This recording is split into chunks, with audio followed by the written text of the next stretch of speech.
how I took a old cat tower that I had, or not old, but a few years old cat tower that I had, and turned it into a cat wall.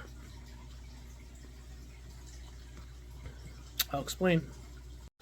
So how did this all come about? So I had a cat tower that was not really falling apart, but it's just my cats are big. They're 3 years old, so it was on the floor. It was bothering me on the floor all the time, so I decided to take it apart and build one of the cat walls that I've been seeing online for hundreds of dollars. So what I basically did was I took this cat tower that you see here.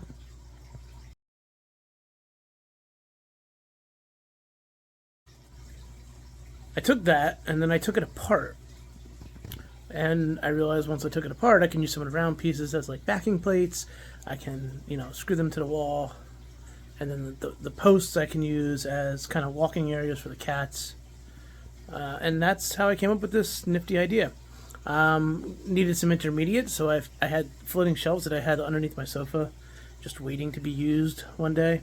Had a couple on the wall actually prior. That's why you see the holes in the wall in the video I'm about to show you, which I haven't patched yet. Haven't finished the whole project, but the grand scheme of things, you'll get the idea just by looking at the video. So here it is. Here's my cat wall that my cats absolutely love. So at first, I just started with these few pieces here on the right, which, it's basically most of the cat tower and one shelf, one floating shelf. Floating shelf proved not to be able to hold my cat's weight, so I had to fix that later. As you can see here, the cats really enjoyed their first half of their cat wall.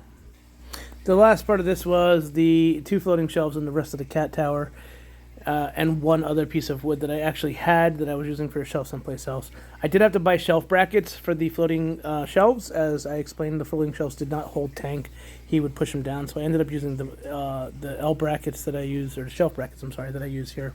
I can put links in the description here for the shelf brackets as well as the cat tower, so you know what I used.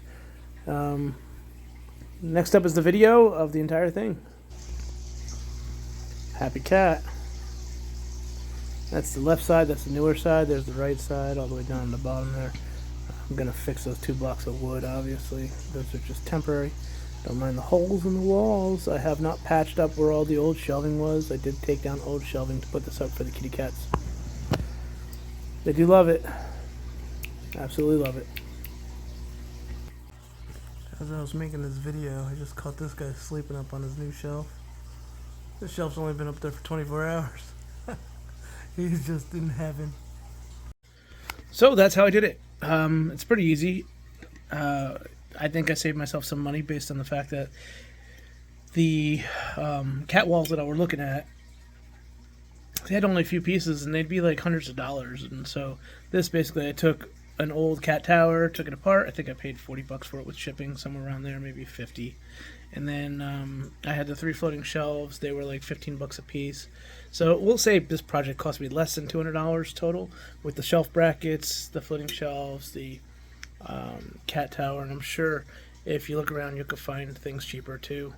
You technically just need pieces of wood. You don't need the floating shelves. I just happen to have the floating shelves, but you can use cheap pieces of wood in the shelf brackets. Paint them. I'm going to end up wrapping a lot of this in fabric. I have gray fabric that I'm going to wrap this in.